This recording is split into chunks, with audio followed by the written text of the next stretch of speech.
안녕하세요. 실전 투자자 라사항입니다. 시장에 좋지 않은 신호들이 계속해서 나오면서 이제는 모두가 안 좋은 전망만을 하고 있습니다. 이렇게 좋지 않은 상황에서 버티면 된다, 장기 투자를 하면 된다, 이런 이야기를 하시는 분들이 많은데 저는 이런 장기 투자는 개별 주식에 하는 게 아닌 자산 배분으로 하는 거라고 생각을 합니다. 이번 영상은 장기 투자는 자산 배분으로 하는 거라는 저의 생각을 뒷받침하는 영상으로, 이 영상으로 많은 분들이 자산 배분을 하면서 덜 벌어도 잃지 않는 투자를 하셨으면 합니다. 우선 시가총액 기준으로 미국 시장에 상장된 상위 10개 종목과 시장 인덱스의 여러 지표들을 한번 보려고 합니다. 시가총액 순으로 애플, 마이크로소프트, 알파벳, 아마존, 테슬라고 각 개별 종목에 따라서 표기해 놓은 기간 동안 백테스팅을 해봤습니다. 먼저 연평균 수익률을 보면 애플이 23.11%, 마이크로소프트가 24.83%, 알파벳이 19.90%, 아마존이 28.76%, 테슬라는 54.39%로 연평균 수익률만 보면 굉장히 좋은데,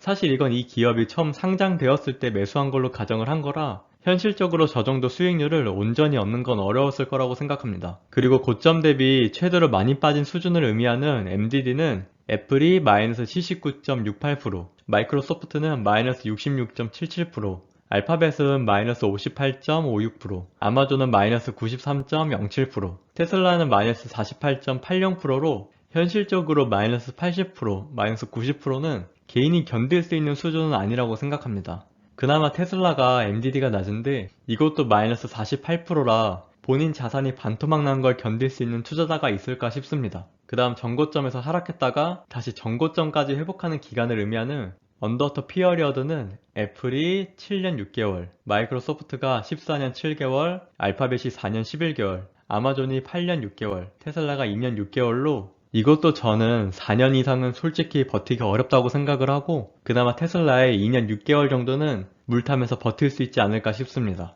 그 다음 시가총액 6위에서 12종목도 한번 보면 순서상으로 버크셔 해서웨이, 존슨앤존슨, TSMC, 메타플랫폼, 유나이티드 헬스그룹인데 연평균 수익률은 버크셔 해서웨이가 11.01%, 존슨앤존슨이 14.20%, TSMC가 17.0%, 메타플랫폼이 23.46%, 유나이티드 헬스그룹은 23.85%로 역시나 연평균 수익률은 좋지만 개인 투자자들은 초기 투자자가 아니고 이미 현재 이 기업들은 많이 성숙한 상태이기 때문에 이 수치보다는 향후에 더 낮은 수익률이 기대가 됩니다. 그 다음 MDD를 보시면 버크셔 해서웨이가 마이너스 45.86%, 존슨앤존슨이 마이너스 34.36%, TSMC는 마이너스 79.07%, 메타플랫폼은 마이너스 48.96%, 유나이티드 헬스그룹은 마이너스 68.32%로 그래도 가치주로 평가받는 존슨앤존슨이랑 버크셔 해서웨이가 마이너스 50% 미만으로 그나마 낮습니다. 그 다음 언더워터 피어리어드를 보시면 버크셔 해서웨이가 5년 1개월, 존슨앤존슨이 2년 10개월, TSMC가 12년 9개월, 메타플랫폼은 현재 가장 안 좋은 상황으로 하락이 지속되고 있는 상황이고 유나이티드 헬스그룹은 7년 4개월로 역시나 존슨앤존슨이 2년 10개월로 현실적이고 TSMC의 12년 10개월은 진짜 못 견뎠을 것 같습니다. 장기 투자를 하다 보면 하나둘씩 주식이 모여서 어느 순간 천 단위가 넘어가고 억 단위로 투자를 하는 시기가 올 텐데 마이너스 68%, 마이너스 79%를 견딘다는 건 현실적으로 어렵다고 생각합니다. 그렇다고 해서 인덱스 투자가 또 답인 건 아닙니다. 대표적인 인덱스인 나스닥 100에 투자하는 QQQ와 S&P 500에 투자하는 스파이를 보면 연평균 수익률은 QQQ가 6.26%, 스파이가 9.97%로 상대적으로 개별 주식보다는 낮지만 그렇다고 또 MDD가 낮은 건 아닌데 QQQ의 MDD는 마이너스 81.08%, 스파이의 MDD는 마이너스 50.80%로 MDD가 꽤 높습니다. 그리고 언더워터 피어리어드는 더 처참한데 QQQ는 2000년 닷컴 버블 시기에 투자를 했으면 14년 7개월을, 스파이는 2007년 글로벌 경제 위기 때 투자를 했으면 4년 5개월이나 버텼어야 합니다. 그래도 스파이는 나은데 QQQ의 14년 7개월은 진짜 버티기 어려울 거라고 생각합니다. 현재 시기가 S&P 500이 마이너스 23% 하락, 나스닥이 34%가 하락한 상황인데 지금 시기도 계좌를 보기가 괴로우시다면은 현실적인 투자 방법은 MDD가 낮은 자산 배분이라고 생각합니다. 그 다음 앞에서 봤던 동일한 지표를 자산 배분을 했을 때로 보려고 합니다. 총 5개의 자산 배분 방법을 가져왔는데 순서대로 첫 번째는 주식의 40%, 채권의 60%를 투자하는 방법, 두 번째는 주식의 60%, 채권의 40%를 투자하는 방법, 세 번째 자산 배분은 주식과 채권을 6대 4의 비율로 투자를 하되 레버리지 1.5배를 사용해서 90대 60으로 투자를 하는 방법. 네 번째 자산 배분은 주식, 채권, 현금, 금을 각각 25%씩 투자하는 방법. 마지막 다섯 번째 자산 배분은 주식의 30%, 채권의 55%, 금의 7.5%, 원자재의 7.5%를 투자하는 자산 배분이고, 연평균 수익률을 순서대로 보시면 7.12%, 8.18%, 12.31%, 6.65%, 6.99%이고 확실히 개별 주식보다는 연평균 수익률이 낮지만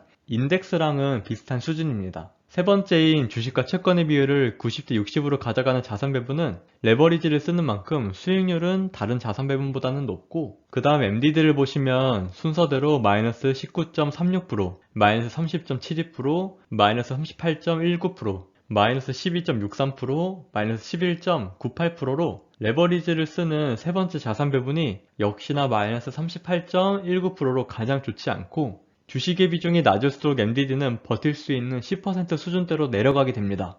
개인적으로 10% 수준이면은 누구나 충분히 견딜 수 있다고 생각을 하고, 언더 더 피어리어드는 순서대로 2년 1개월, 3년, 2년 11개월, 1년 6개월, 9개월로 제일 오래 기다려야 하는 기간은 주식과 채권의 비율을 60대 40으로 투자를 하는 두 번째 자산 배분으로 3년을 버티게 되면 결국 고점을 회복하게 됩니다. 역시나 전체적으로 개별 주식보다는 버텨야 하는 기간이 훨씬 짧고, 특히 네 번째 자산 배분의 1년 6개월이나 다섯 번째 자산 배분인 9개월 정도는 떨어졌을 때 물을 타고 리밸런싱을 하게 되면 무난히 지나갈 수 있는 기간이라고 생각을 합니다. 그럼 어떻게 자산 배분 투자를 해야 하는지를 보면 ETF로 투자를 할 수 있는데, 첫 번째에서 세 번째 자산 배분까지는 각각 AOM, AOR, NTXX 하나의 ETF로 간단하게 투자를 할 수 있고, 네 번째, 다섯 번째는 구성 자산이 많은 만큼 여러 ETF를 섞으면 되는데, 네 번째는 해리 브라운의 연구 포트폴리오라고 검색을 해보면 더 자세하게 나오는데, VTI ETF의 25%, TLT의 25%, 캐시의 25%, GLD의 25%를 투자를 하면 구현이 가능하고, 다섯 번째는 레이 달리오의 올 시즌스로 VTI의 30%, TLT의 40%, IEF의 15%,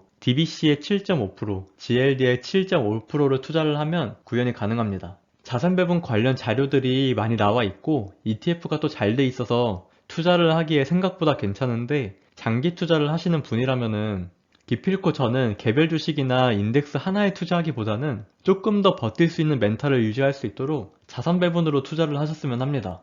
여기에는 자산 배분 방법뿐만 아니라 제 영상에서도 다양한 자산 배분 방법을 소개시켜 드리고 있고, 영상 제목 앞에 자산 배분이라고 적혀 있어서 찾기가 어렵지 않을 것 같습니다. 그 영상들을 참고로 본인의 성향에 가장 맞는 자산 배분으로 장기 투자를 하셨으면 합니다. 저 역시도 개별 주식 없이 자산 배분에 100% 투자를 하고 있습니다. 이번 영상도 시청해주셔서 감사하고 다음에 더 좋은 영상으로 찾아뵙도록 하겠습니다.